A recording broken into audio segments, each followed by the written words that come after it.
ಉತ್ತರಾಖಂಡ್ನಲ್ಲಿ ವರುಣಾರ್ಭಟ ಜೋರಾಗಿದೆ. ಜನರಿಗೆ ಸಂಕಟ ಕಟ್ಟಿಟ್ಟ ಬುತ್ತಿ ಅಂತಾಗಿದೆ. ಅಪಾಯದ ಮಟ್ಟ ಮೀರಿ ಹರಿಯುತ್ತಿವೆ ಹಲವು ನದಿಗಳು. ಇನ್ನು ಅಲಕಾನಂದ ನದಿಯ ರಭಸಕ್ಕೆ ಕೊಚ್ಚಿ ಹೋದ ಸೇತುವೆ. ಋಷಿಕೇಶದಲ್ಲಿ ಅಪಾಯದ ಮಟ್ಟ ಮೀರಿ ಗಂಗಾ ನದಿ ಉಕ್ಕಿ ಹರಿಯುತ್ತಿದ್ದಾಳೆ. ಉತ್ತರಾಖಂಡ್ನಲ್ಲಿ 100ಕ್ಕೂ ಹೆಚ್ಚು ಕಡೆ ರಸ್ತೆಗಳನ್ನು ಬಂದ್ ಮಾಡಲಾಗಿದೆ. ಹಲ್ದ್ವಾನಿಯಲ್ಲಿ ರಸ್ತೆಯ ಮೇಲೆ ನೀರು ಹರಿತಾ ಇದೆ.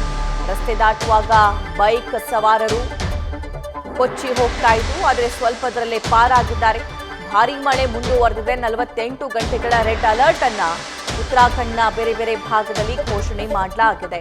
ಹಲ್ದ್ವಾನಿ ರಸ್ತೆಯ ಸೇತುವೆ ಕೊಚ್ಚಿ ಹೋಗಿದೆ. ರಸ್ತೆ ದಾಟುವಾಗ ಬೈಕ್ ಕೊಚ್ಚಿ ಹೋಗಿದೆ, ಆದರೆ ಸವಾರರು ಬಚಾವಾಗಿದ್ದಾರೆ. ದೃಶ್ಯದಲ್ಲಿ ಗಮನಿಸ್ತಾ ಇದ್ದೀರಿ ಎಷ್ಟು ಭೀಕರವಾಗಿದೆ ಆ ದೃಶ್ಯ ಅಂತ.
पैदल भी नहीं निकल पाएगा।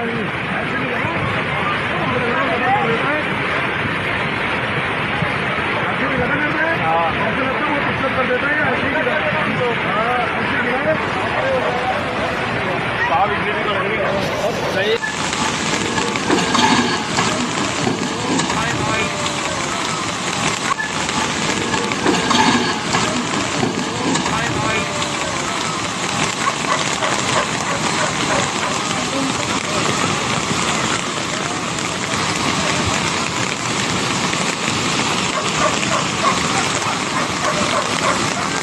उधर को कर दिया पानी ने, देखियो देख उधर।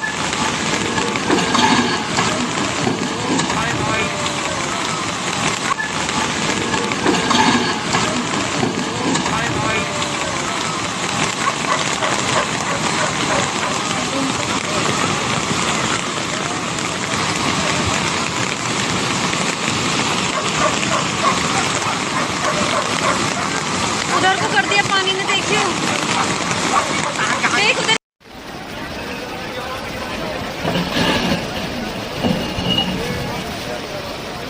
ये सही वीडियो है इसमें यार।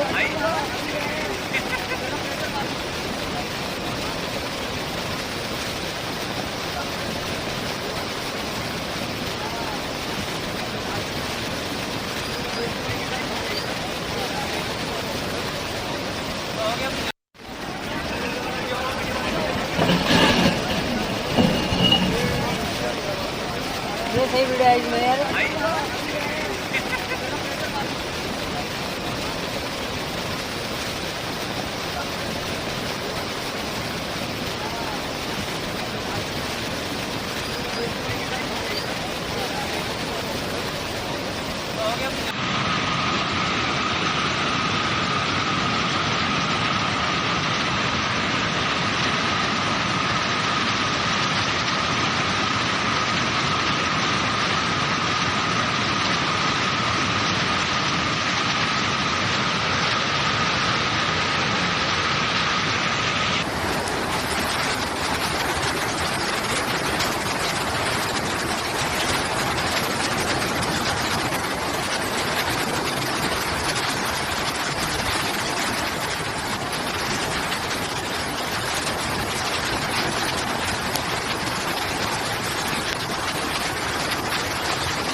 अब और फंसेगी ना फंसेगी तो होगी फिर नीचे आ जाएगी चैन बन जाएगी ना मगर सानू का कहाँ हो गया मैं चैन हो चैन बन दो तो चैन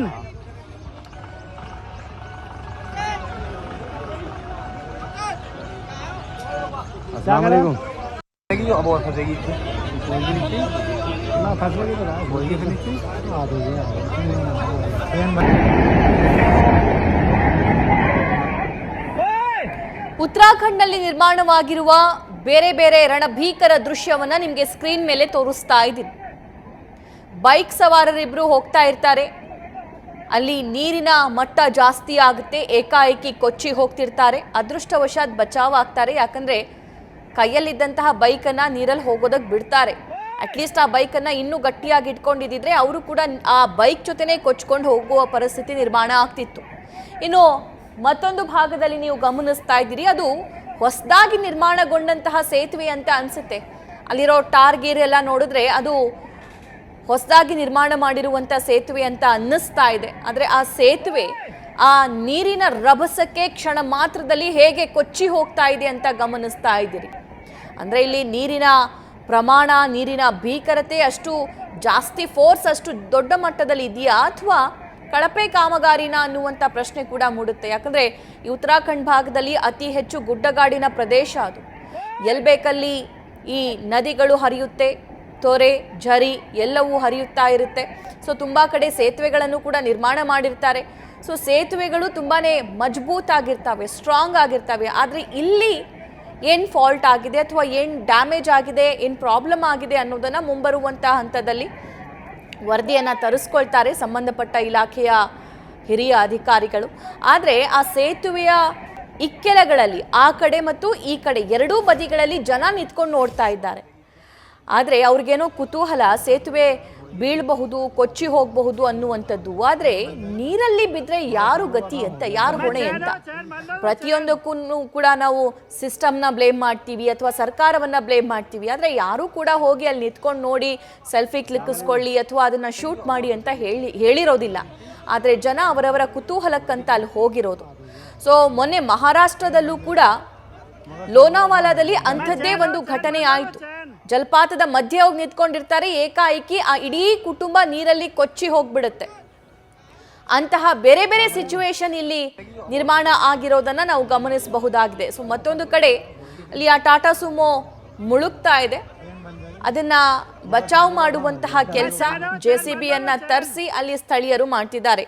ಈ ಬಗ್ಗೆ ಮತ್ತಷ್ಟು ಮಾಹಿತಿಯನ್ನ ನನ್ನ ಸಹೋದ್ಯೋಗಿ ವಿದ್ಯಶ್ರೀ ನೀಡ್ತಾ ಹೋಗ್ತಾರೆ. ವಿದ್ಯಶ್ರೀ, ಕೇವಲ ಉತ್ತರಾಖಂಡ್ ಮಾತ್ರವಲ್ಲ, ಉತ್ತರದ ಸಾಕಷ್ಟು ರಾಜ್ಯಗಳಲ್ಲಿ ಇದೇ ರೀತಿಯಾಗಿರುವಂತಹ ಪರಿಸ್ಥಿತಿ ಕಂಡು ಬರ್ತಾ ಇದೆ.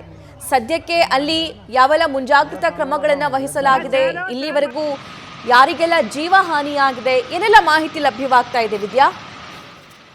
ನೀವು ಹೇಳಿದ ಹಾಗೆ ಉತ್ತರ ಭಾರತದ ಹಲವು ರಾಜ್ಯಗಳಲ್ಲಿ, ಅಸ್ಸಾಂ ಇರಬಹುದು, ಉತ್ತರ ಪ್ರದೇಶ ಇರಬಹುದು, ಉತ್ತರಾಖಂಡ್ ಇರಬಹುದು, ಹಲವು ಭಾಗಗಳಲ್ಲಿ ಭಾರಿ ಪ್ರಮಾಣದಲ್ಲಿ ಮಳೆಯಾಗ್ತಾ ಇದೆ. ಉತ್ತರಾಖಂಡ್ನಲ್ಲಿ ವರುಣನ ಆರ್ಭಟ ಯಾವ ರೀತಿ ಆಗಿದೆ ಅಂತ ಹೇಳಿ ದೃಶ್ಯದಲ್ಲೇ ನಾವು ಗಮನಿಸ್ತಾ ಇದ್ದೀವಿ. ಎಷ್ಟು ಪ್ರಮಾಣದಲ್ಲಿ ಹಾನಿ ಆಗ್ತಾ ಇದೆ, ನದಿಗಳು ಅಪಾಯದ ಮಟ್ಟವನ್ನ ಮೀರಿ ಯಾವ ಪ್ರಮಾಣದಲ್ಲಿ ಹರಿತಾ ಇವೆ ಅಂತ ಹೇಳಿ. ಉತ್ತರಾಖಂಡ್ನ ಅಲ್ಮೋಡಾ ಇರ್ಬೋದು, ಬಾಗೇಶ್ವರ್, ಚಂಪಾವನ್, ನೈನಿತಾಲ್, ಪಿತ್ತೋರ್ಗಢ್, ಉಧಮ್ ಸಿಂಗ್ಪುರ್, ಪೌಡಿ, ಚಮೋಲಿ ಹೀಗೆ ಹಲವು ಪ್ರದೇಶಗಳಲ್ಲಿ ದೊಡ್ಡ ಪ್ರಮಾಣದಲ್ಲಿ ನೆರೆ ರೀತಿಯ ಸನ್ನಿವೇಶ ಆವರಿಸಿದೆ. ಇನ್ನು ಉತ್ತರಾಖಂಡ್ ಅಂದ್ರೆ ಅದು ಗುಡ್ಡಗಾಡು ಪ್ರದೇಶ. ಕಳೆದ ಬಾರಿಯೂ ಕೂಡ ಭಾರಿ ಮಳೆಯಾದಂತಹ ಸಂದರ್ಭದಲ್ಲಿ ಹಲವು ದುರಂತಕ್ಕೆ ಸಾಕ್ಷಿಯಾದಂತಹ ರಾಜ್ಯ ಉತ್ತರಾಖಂಡ್. ಭೂಕುಸಿತದ ಆತಂಕ ಸದಾಕಾಲ ಅಲ್ಲಿ ಇದ್ದೇ ಇರುತ್ತೆ. ಈ ಬಾರಿಯೂ ಅಂಥದ್ದೇ ಕೆಲವೊಂದಿಷ್ಟು ಘಟನೆಗಳಾಗಿವೆ. ರಸ್ತೆಗಳು ಬ್ಲಾಕ್ ಆಗಿದ್ದಾವೆ. ಆ ಕಾರಣಕ್ಕಾಗಿ ಗುಡ್ಡ ಕುಸಿತ ಆಗಿ ಪರ್ವತ ಪ್ರದೇಶದಲ್ಲಿ ರೋಡ್ಗಳು ಬ್ಲಾಕ್ ಆಗ್ತಾ ಇರೋದ್ರಿಂದ NH ಇರಬಹುದು ಅಥವಾ PWD ಇಲಾಖೆ ಇರಬಹುದು, ADV ಇಲಾಖೆ ಇರಬಹುದು, ಅವರೆಲ್ಲರೂ ಕೂಡ ಹಾಳಾದಂತಹ ರಸ್ತೆಗಳನ್ನ, ಹಾನಿಗೊಳಗಾದಂತಹ ರಸ್ತೆಗಳನ್ನ ಕ್ಲಿಯರ್ ಮಾಡಿ ರಸ್ತೆ ಸಂಚಾರಕ್ಕೆ ಅನುವು ಮಾಡಿಕೊಡೋದಕ್ಕೆ ಹರಸಾಹಸವನ್ನ ಪಡ್ತಿದ್ದಾರೆ. ಅದರಲ್ಲೂ ಬದ್ರಿನಾಥ್ ಹೈವೇ ಸೇರಿದಂತೆ ಬದ್ರಿನಾಥ್ ಆ ಭಾಗಕ್ಕೆ ಸಾಕಷ್ಟು ಸಂಖ್ಯೆಯಲ್ಲಿ ಯಾತ್ರಾರ್ಥಿಗಳು ಹೋಗ್ತಾರೆ. ಆ ಭಾಗದ ರಸ್ತೆ ಸೇರಿದಂತೆ ಸುಮಾರು 109 ರಸ್ತೆಗಳು ಉತ್ತರಾಖಂಡ್ ರಾಜ್ಯದಲ್ಲಿ ಬಂದ್ ಆಗ್ಬಿಟ್ಟಿದ್ದಾವೆ, ಸಂಚಾರ ಸ್ಥಗಿತ ಆಗಿದೆ ಅನ್ನುವಂತಹ ಮಾಹಿತಿ. ಹೋದಂತಹ ಯಾತ್ರಾರ್ಥಿಗಳು ಕೂಡ ಸಿಕ್ಕಾಕೊಂಡಿದ್ದಾರೆ. ಹಾಗಾಗಿ ಅವರನ್ನ ರಕ್ಷಣೆ ಮಾಡೋಕ್ಕೂ ಕೂಡ ಸಾಕಷ್ಟು ಹರಸಾಹಸವನ್ನ ಪಡಲಾಗಿದೆ. 109 ಮಾರ್ಗಗಳು ಸಂಪೂರ್ಣವಾಗಿ ಬಂದಾಗಿದ್ದಾವೆ ಮತ್ತು ಕೆಲವು ರಸ್ತೆಗಳಲ್ಲಿ ಗುಡ್ಡ ಕುಸಿತ ಆಗ್ತಾ ಇದ್ದ ಹಾಗೆ ಅವುಗಳನ್ನ ಕ್ಲಿಯರ್ ಮಾಡುವಂತಹ ಪ್ರಯತ್ನ ಕೂಡ ಆಗ್ತಾ ಇದೆ. ಇದರ ಜೊತೆಗೆ ನದಿಗಳು ಕೂಡ ಅಪಾಯದ ಮಟ್ಟವನ್ನ ಮೀರಿ ಹರಿತಾ ಇದೆ. ಪಿಥೋರ್ಗಢ್ನಲ್ಲಿ ಕಾಳಿ ನದಿ ಅಪಾಯದ ಮಟ್ಟವನ್ನ ಮೀರಿ ಹರಿತಾ ಇದೆ. ಮತ್ತೊಂದ್ ಕಡೆ ಗಂಗಾ ನದಿ, ಅಲಕಾನಂದ ನದಿ, ಮಂದಾಕಿನಿ ನದಿ ಕೂಡ ಅಪಾಯದ ಮಟ್ಟವನ್ನ ಮೀರಿ ಹರಿತಾ ಇರೋದು ಸ್ಥಳೀಯರಲ್ಲಿ ಆತಂಕ ಉಂಟು ಮಾಡ್ತಾ ಇದೆ. ಹಾಗಾಗಿ ಸುರಕ್ಷಿತ ಸ್ಥಳಕ್ಕೆ ಯಾರ್ಯಾರು ಅಪಾಯ ಪೀಡಿತ ಪ್ರದೇಶ ಅಥವಾ ಪ್ರವಾಹ ಪೀಡಿತ ಪ್ರದೇಶ, ನೆರೆ ಪೀಡಿತ ಪ್ರದೇಶದಲ್ಲಿದ್ದಾರೋ ಅವರನ್ನ ರಕ್ಷಣೆ ಮಾಡೋದಕ್ಕೆ SDRF ಇರಬಹುದು ಅಥವಾ ಬೇರೆ ರಕ್ಷಣಾ ಕಾರ್ಯಾಚರಣೆ ಮಾಡ್ತಾ ಇರುವಂತಹ ತಂಡಗಳು ಹರಸಾಹಸವನ್ನ ಪಡ್ತಾ ಇವೆ. ಮತ್ತೊಂದ್ ಕಡೆ ಸರ್ಕಾರ ಕೂಡ ಕಂಪ್ಲೀಟ್ ಸಿಚುವೇಶನ್ ನ ಮಾನಿಟರ್ ಮಾಡ್ತಾ ಇದೆ.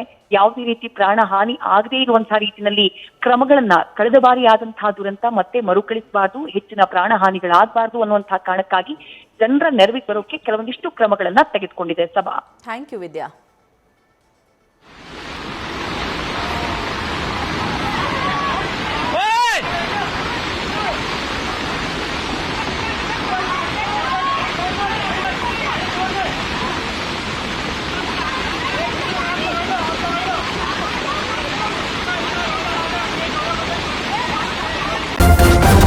ನ್ಯೂಸ್ ಫಸ್ಟ್ ನಿರ್ಭೀತಿಯಿಂದ ನಿಮ್ಮ ಪರವಾಗಿ.